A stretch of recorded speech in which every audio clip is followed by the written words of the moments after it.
Il a osé jouer contre Chidwick. On est au day 4 du WSOP Main Event 2025. 100 000 $ au début, et après il y a 10 millions de dollars au premier.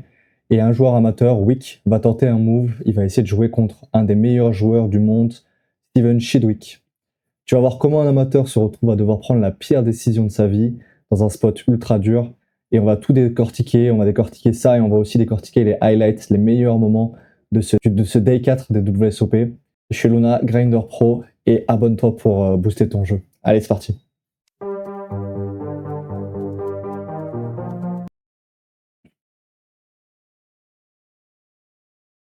On va avoir un pot en BVB ici sur ce day 4.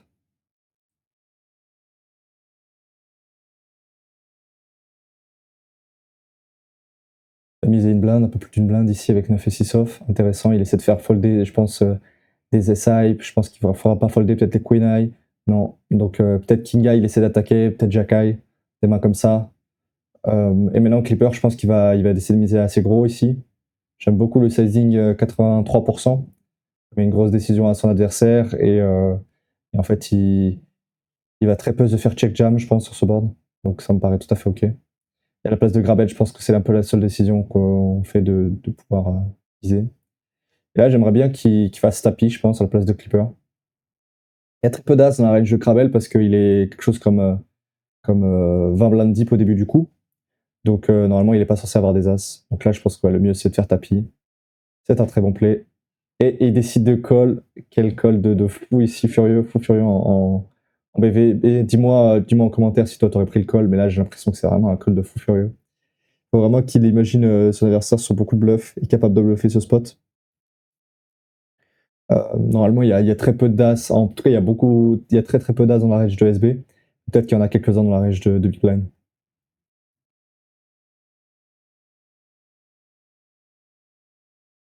Là, on va voir un raise. Ah, il fait un tapis en BVB contre son adversaire. C'est le standard ici pour 16 blindes. Et là, c'est des coups très importants ici dans le day 4. C'est des coups maintenant que la bulle vient juste d'éclater. C'est des coups qui sont vraiment primordiaux pour aller le plus loin dans le tournoi. Il faut essayer d'amasser des jetons pour aller le plus loin possible.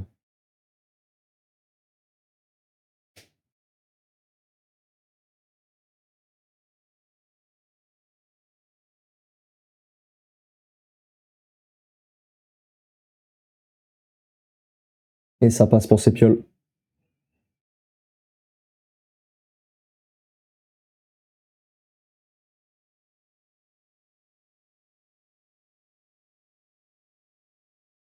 Donc là, on a un nouveau spot. On a un raise de Sepiol ici, standard, avec As-10 off. Call de Dauphiné, j'aime beaucoup les calls ici à cette profondeur avec des mains suitées, des revalets suités. C'est vrai que c'est des mains qu'on n'a pas envie de 3 bet call ou 3 bet fold, donc c'est un très très bon play. Et maintenant, Mizrachi qui a une décision, il peut squeeze en fait. La décision, ce serait de squeeze, donc de faire folder les mains qui auraient pu call de manière assez light chez Dauphiné. Et les plus bas A6, les plus bas open de la range de Sepiol, qui est un bon joueur et qui, je pense qu'il va avoir une range assez wide ici. Donc ouais, ça me paraît tout à fait ok. Et la question, c'est quel sizing je pense qu'il va prendre. En tout cas, je pense qu'ici, c'est beaucoup mieux de 3 bêtes que de call. Ouais, il décide de 3 bêtes super petits. Alors je pense que c'est beaucoup trop petit, à mon avis. Personnellement, j'aurais fait quelque chose autour de 3x grand minimum. Autour de, je dirais, du coup, 70 000, 75 000, peut-être 80 000 normalement, on x4. Ça évite de donner des différences trop simples aux adversaires. Là, j'ai peur que ce qui se passe, c'est que les deux décident de défendre. Donc on verra, on va voir ce qui se passe. Ah, c'est Pierre qui décide de fold. Et je pense Dauphiné ici qui va devoir call. Hein. Il a une cote magnifique pour aller voir un flop. Même s'il est hors de position. Bon, intéressant. Je pense qu'il devrait bet quasiment range. Mizrachi ici. Normalement, les boards où il y a des gut shots possibles, donc des mains comme Valet 10, des mains comme 8 et 6, surtout 8 et 6 qui fait gut shot avec le 7. C'est des mains qu'on a envie de size up, c'est des boards sur lesquels on a envie de size up un peu plus au flop. Alors après, ici, je pense que c'est pas forcément le plus important. Mais ça me paraît ok de choisir un peu deux termes de sizing en général ici. Si Mizrachi, je pense qu'il devrait check back. Je pense pas qu'il a beaucoup de value à miser. S'il mise, ça serait que vraiment un petit sizing. Autour de 100 000, je pense, pas plus. Sinon, je pense qu'il va trop se cut. Donc 100 000 ou moins, je dirais. Et on va devoir fold, je pense, chez Dauphiné. Il décide de miser super petit, ok, super intéressant. Et ouais, Dauphiné qui a une décision ici. Je sais pas ce que je fais à sa place. Je pense que je fold, même sur un sizing aussi petit. Peut-être qu'on peut float dans l'idée de bluffer plus tard. On va voir s'il arrive à transformer cette main en bluff river. Ce que j'aime pas trop avec le fait de transformer ici, c'est que j'ai l'impression que les draws, donc les tirages ont tous manqué. Donc c'est assez facile de bluffer. Et en même temps, c'est assez facile chez Mizrachi de checker back river. Waouh, il décide de mettre un troisième barrel de value. Là franchement, c'est sick. Hein. Il va chercher vraiment de la value ultra fine ici. Et je pense que c'est pas bon. Hein. Je pense que c'est vraiment pas bon en général. J'arrive pas trop à savoir à quel point on peut décider de faire des sizing aussi small ici. J'ai l'impression que c'est vraiment ultra small. Bon, on a beaucoup d'actions ici. Ici, un joueur qui a 6 blindes qui décide de faire tapis avec As-4 off. Ça doit être ok. En général, les As, c'est plutôt des mains qu'on peut décider de push. Faire attention quand même en ICM, où on peut quand même cut certains As, surtout si on est dans les premiers de parole. Là, on voit pas les positions des joueurs, mais s'il était cut-off, je pense que c'est ok. Par contre, s'il commence à être low jack, je pense que c'est pas du tout une main qu'on a envie de push. Ici, très bon call avec 7-7, y a rien à dire. Mais non, là, c'est dingue, là. 3 bêtes très intéressant ici. De E. Je pense que c'est un bon sizing ici. On donne une grosse décision. Et c'est surtout le Sand qui maintenant est dans un spot de merde. On va voir s'il arrive à s'en sortir. Et je pense qu'il va. Je sais pas qu'est-ce qu'il va faire. Peut-être qu'il peut 4 bet. Je sais pas, je sais vraiment aucune idée de ce qui est la meilleure option dessus. Entre 4 bet et call, je pense que 4 bet est un poil mieux que call. Et là, je pense qu'à sa place, il devrait faire tapis. Hein. Il y a quasiment 0 bluff dans la range adverse. Et ouais, ça va partir à tapis. Vraiment, c'est un 6 spot pour Sandé là. Vraiment difficile à sa place parce que je pense qu'il a vraiment déchaté. Hein. On va voir qu'est-ce qui se passe.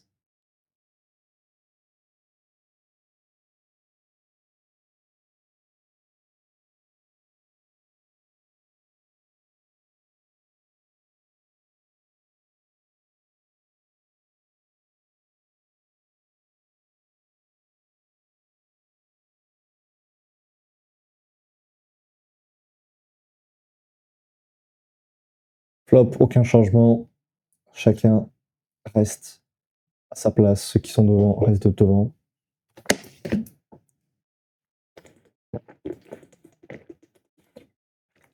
Et turn et river, pas de changement.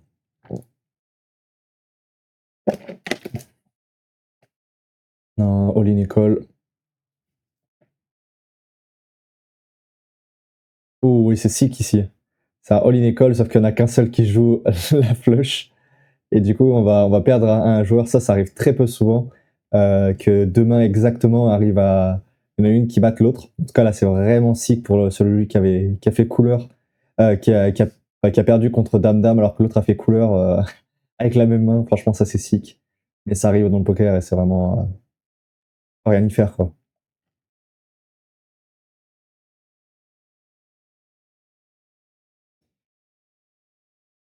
Ouais, je pense que gros, il devrait call au minimum.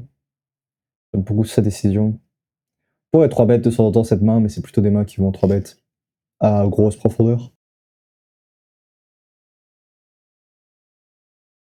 Là, on va avoir un bet de 110. Pourquoi pas miser ici avec sa main. Maintenant, Ligue C, il a 2 décisions. Est-ce qu'il préfère check raise ou check call? Je pense ici, je me dirais que c'est mieux de check call. Ouais, j'aime beaucoup la décision de check call. C'est-à-dire que si jamais son adversaire a des bluffs, bah, je pense que ça va être très difficile pour lui de passer. Et là comme il mise son adversaire, je pense qu'il va tout mettre river. La question, c'est est-ce qu'on préfère tout mettre à la turn ou à la river? Et en fait, le board est tellement peu dynamique que si notre adversaire veut tout mettre à la turn, je pense qu'il y aura très peu de cartes qui vont ralentir l'action à la river. Personnellement, je déciderais de call encore. Je pense que notre adversaire il va tout donner ici en général. J'aime beaucoup du coup la décision de Linksy et River. Je pense que l'adversaire va tout mettre. Il va faire all-in. Et snap call. Bien joué. Et Linksy qui a tout pris à son adversaire. Je pense qu'il n'y a aucune erreur ici de la part de son adversaire. C'est un peu difficile. Ce qui est un peu gênant, c'est qu'il a misé un peu sans réfléchir. J'ai l'impression que l'éventail de main qui va call chez l'adversaire est quand même assez réduit. Si on commence vraiment à comprendre que notre adversaire ici, il a que des nuts, ou qu'il est tellement confiant que bah, juste ça paraît bizarre, on peut peut-être au moins prendre la décision de réfléchir au coup et pas jouer directement. Si Katayama qui a une décision, il peut 3 bet, je pense que c'est la meilleure option, ou call. Il faudra pas, je pense, cette main. Si 3 bet, je pense que c'est autour de 3x. Ouais, j'aime beaucoup son sizing, je pense que c'est un sizing très intéressant.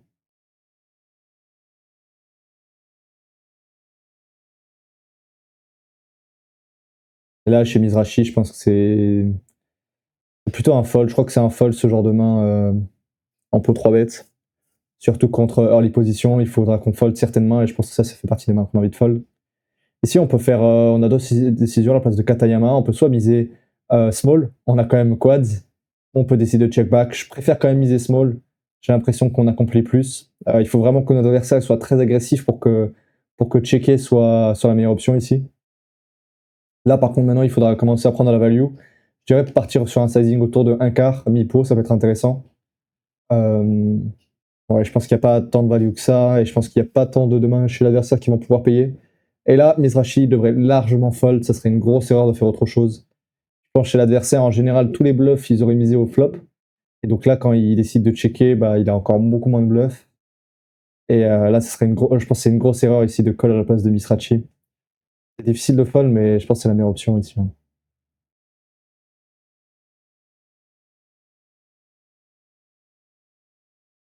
Et river à 4. Et on va avoir un check, je pense, de Mizrachi sans décision. Et Katayama qui va devoir faire tapis sans problème. Là, ça serait une grosse connerie de réfléchir à faire tapis à la place de Mizrachi. Il n'y a vraiment pas assez de bluff dans la range adverse pour vouloir faire fold. On fera jamais fold l'indice. Et juste, la range adverse est ultra strong. Donc, c'est vraiment pas le genre de main qu'on a envie de bluffer ici, je pense. Et du coup, à sa place, je pense ici, c'est un faire tapis. Ouais, très bon fold. Il n'y a pas de décision. Je pense que j'aurais quand même misé au flop à la place du japonais. Check, ici on se retrouve au flop du coup. On a sûrement eu un open de Scholz et une défense de Studniars. Et là maintenant il a misé au flop. Non,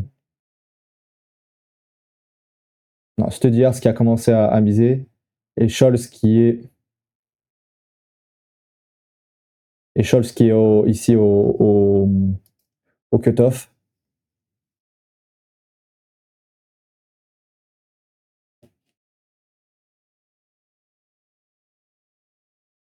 Ouais, du coup, open de Studiar, c'est sûrement 3 bêtes ou call de Scholz. Là, on se retrouve au flop. Ça a dû faire check de la part de Studiar. Maintenant, Scholz, il a misé. On a une décision à la place de Studiar. Je pense le mieux, c'est de fold à ce SPR. En général, il faut vraiment pas call cette main déjà pre-flop. Je pense que c'est vraiment trop loose. Et on va voir si elle fait l'erreur de partir à tapis. En termes de sizing de Scholz, je sais pas trop quoi dire. Je pense que j'aurais pas choisi un sizing aussi cher au flop. En tout cas, maintenant qu'elle fait tapis, je pense qu'il n'y a aucune décision, on peut pas fold notre main. Je pense qu'on est vraiment trop fort et on a vraiment une cote énorme. Donc ouais, je pense à un gros punt ici de la part de Studniart. Je pense qu'elle s'envoie en l'air vraiment là beaucoup trop loose et avec une main qui est beaucoup trop faible. On va voir ce qui se passe du coup. Un 6 à la turn.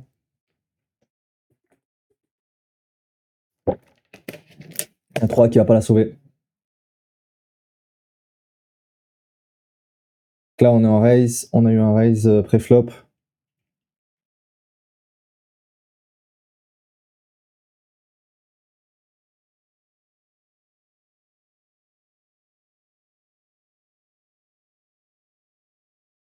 Donc on a eu un open du cutoff et on a eu un call en SB. Du coup on va se retrouver au flop. Flop trips pour Mizrachi. Et Quinte par les deux bouts pour son adversaire. Et ici, je pense qu'il faut miser assez cher à la turn à part de Mizrachi. Ouais, grosse erreur, je pense. J'aime pas du tout comment il joue Mizrachi. Il joue très très bizarrement. Il prend pas de la value quand il en a. Il décide de check des mains qui ont aucun sens de checker. Donc là, je pense qu'en fait, à la turn, il faut miser très très cher d'ailleurs. Il peut miser quelque chose autour de 150% pot, voire 200% pot s'il veut. Au flop, je pense une partie du temps, en tout cas en théorie, on peut déjà reprendre le lead. On peut déjà miser de nous-mêmes. Et maintenant, la question, ça va être à la river. Qu'est-ce qu'on a envie de faire sur ce 6? Je pense que là, il faut être très très précautionneux. Moi, je partirais sur quelque chose comme 80% pot, voire 125. Mais par contre, si je me fais revenir dessus, ça va être un fold. Et on va voir s'il arrive à trouver le fold ici. Il fait 50k, ouais. Pareil, ça me paraît pas assez cher en fait. Juste, je comprends pas ses sizing. Je pense qu'il a plus de value que ça si jamais il imagine son adversaire sur 2 paires, sur une overpair, des mains comme ça. Et là, il n'y a vraiment aucune décision à la place de et. On peut décider de faire un énorme size, un parpaing. On peut envoyer 200 000, on peut envoyer 250 000, on peut envoyer 300 000, 400 000. Surtout contre un adversaire comme Mizrachi qui a l'air de pas fold. Voilà, je pense que c'est vraiment pas assez cher du tout. Vraiment pas assez cher. Miss value des deux joueurs. Et là, il n'y a pas de décision, je pense, sur ce sizing à la place de Mizrachi. Il peut y avoir des 2 paires en dessous, il peut y avoir des brelans de 6. Je pense que c'est vraiment pas. Ouais, c'est vraiment pas une décision ici. Je pense qu'ici, il a une. Après une line aussi passive, après une line aussi mauvaise, je pense qu'ici, c'est juste un call. Sa place. Et on va voir ce qu'il décide de faire.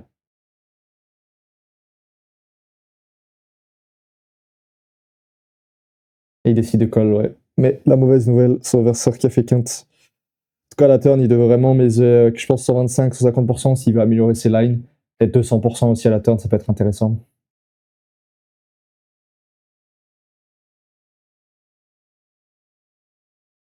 Là, on va avoir un sick spot, on va avoir un raise de green, un tapis de Liv Boeri, qui est une joueuse depuis très longtemps, qui est connue dans la scène des high stakes. 265 000, on va voir combien elle a de blind. Sur 20 000, ça ferait quelque chose comme 14, donc elle doit avoir quelque chose comme 18 blindes. Je pense que c'est tout à fait ok de partir à tapis avec cette main, je vois aucune erreur. Et on voit Thomas Boivin dans ce day, c'est day 4, day 5, day 4. On va voir, on va sûrement le retrouver dans les prochains jours. Je ferai sûrement des analyses sur ses plays, c'est vraiment un des meilleurs joueurs du monde, donc on reviendra sûrement sur ce qu'il fait.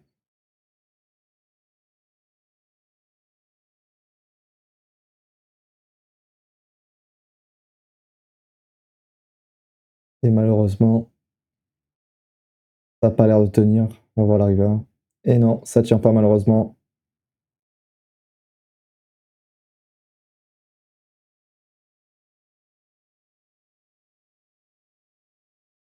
Là, on a eu un open, on a eu un 3-bet et on a eu un call avec 10-10. Jusqu'à là, standard, c'est dans les premiers paroles, donc il faut faire quand même attention. Les ranges sont un peu plus serrés. Et maintenant, sur un low board, ça va être très difficile. Check, ok, très intéressant. Kaslov, je pense qu'il va miser. Oh, il décide de faire en ligne directement et je pense qu'il n'y a pas de décision à la place de son adversaire. Ah oui, vu la profondeur. Ouais, vu la profondeur, je pense que j'aurais call pré-flop. Vu la profondeur, je pense que c'est une bien meilleure main à call ici pré-flop. Je pense qu'elle. Ou alors faire tapis, mais je suis vraiment pas fan de faire des sizes, des 3 bet size ici. Je pense en induce avec des mains comme 9-9 ici contre early position. Je pense que c'est vraiment pas une bonne idée ici à la place de Kaslov.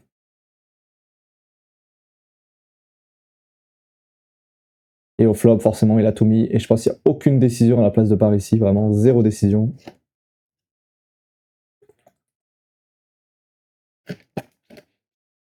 Je pense que ce serait vraiment sick de fold ici. Sachant qu'il peut y avoir des underpairs, des mains. Si on imagine que notre adversaire est capable de faire ça avec des mains comme 8-8, 7-7, c'est vraiment aucune décision, je pense. C'est quand même pas si simple parce que c'est pas vraiment une main qu'on estime voir 3 bêtes ici dans ces positions. Chez L9-9. Et il a décidé de fold, c'est sick. On voit qu'on arrive à faire fold la meilleure main. Je pense qu'il n'était pas en bluff par contre ici, Kaslov, donc juste bizarre. Là c'est vraiment bizarre, il arrive à faire une fold d'une main meilleure, mais il n'était pas en bluff. Là, Axton, un des meilleurs joueurs du monde, il raise. On voit que Axton il est au cut-off ici, très standard. Ici on pourrait aller jusqu'à Dame 8 off sans problème. Et là, on va avoir un play de tiro. Je pense que le mieux c'est 2-3 bêtes avec sa main. Son sizing il est très très cher. Il est vraiment super cher son sizing. Ici, je pense que je serais parti sur un sizing quelque chose comme 90K un maximum. Et là, je crois Loquet, c'est un joueur français. Et c'est un des joueurs français, je crois, qui est encore dans le tournoi et qui est dans les plus loin dans le tournoi. Là, on a une grosse décision à sa place. Est-ce qu'on a envie de faire tapis ou de fold? Et là, je pense que c'est vraiment un fold. Ce serait si qu'il arrive à trouver le fold. Pourquoi? Parce qu'en fait, notre adversaire donne un sizing tel de 3 bêtes avec une main. Et en fait, il a très peu derrière. Donc là, en fait, c'est un gros sizing tel de force chez Tiro. Et là, si Loquet il arrive à trouver le fold, ça serait vraiment magique. On va voir s'il arrive à le trouver. Et non, malheureusement, il n'arrive pas à trouver le fold. Il décide de 4 bêtes. Ouais, je pense que c'est vraiment pas la meilleure option et son adversaire devrait faire tapis, je pense. Il n'y a pas intérêt à coller vraiment ici. Je pense pas qu'il décide qu'il 4-bet fold ici 10-10. En tout cas, pas à cette profondeur-là. Donc, ouais, je pense que c'est une erreur. En tout cas, j'imagine. Ouais, il a pas fold. Il a snap call. Donc là, je pense que c'est un fold pré-flop. Je dirais que c'est quand même une grosse erreur de sa part. Il n'a pas bien analysé les sizings de l'adversaire. Il n'a pas bien analysé la config et peut-être le profil aussi adverse.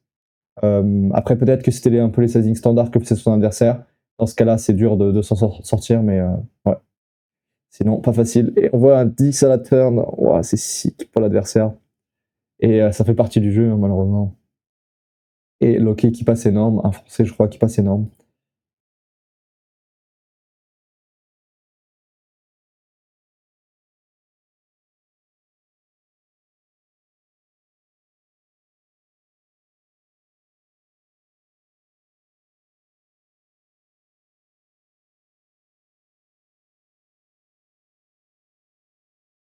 Et le dernier spot qu'on va voir ici, c'est un spot qui se passe à la river.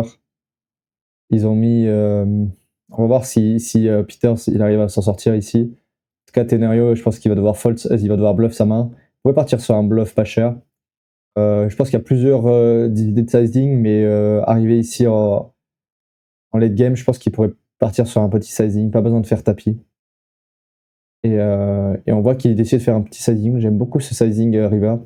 On donne pas vraiment de décision à notre adversaire, ça c'est un peu ce qui est dommage. Mais bon, en général, contre la range adverse, on n'a pas besoin de faire des gros sizing. On va surtout essayer de target peut-être des low pocket pairs, des pairs intermédiaires et des SI. Je pense qu'on n'a pas besoin vraiment. On fera jamais fold une dame, je pense. Donc ouais. Et on va avoir un call de Peters très très bon. Du coup, le dernier spot qu'on va voir, c'est celui-là. C'est le spot que je t'ai tease au début. C'est le spot John Wick. Le spot de Wick, non, un joueur qui s'appelle qui a le même homonyme que le tueur à gages. Et contre Shidwick, un des meilleurs joueurs pro au monde. Là, on voit qu'on a eu un open de Wick pré-flop. On a eu un 3-bet de Shidwick. Et on a eu un call de Wick. Là, la question, c'est qu'est-ce qu'on a envie de faire ici? Je pense qu'au flop, il a dû miser Shidwick, très bon. On a eu un call de Wick, je pense qu'il n'y a aucun rien à dire.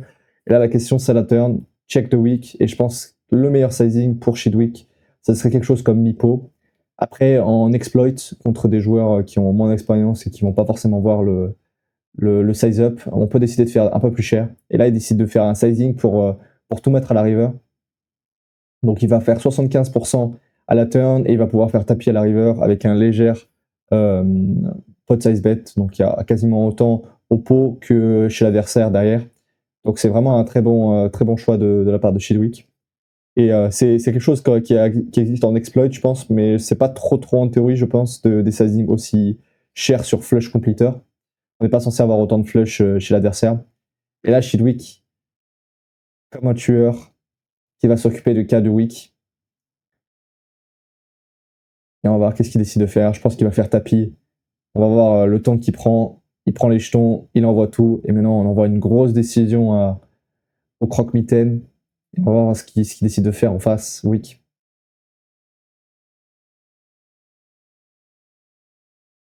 Il a ses cartes. Et je pense qu'il décide de catch ici. Franchement, j'ai aucune idée. Je pense que ce qui est difficile, c'est qu'avec le léger size-up à la turn, j'ai l'impression qu'on diminue énormément la range de bluff adverse. Et qu'il va pas sûrement en bluff en 3 streets.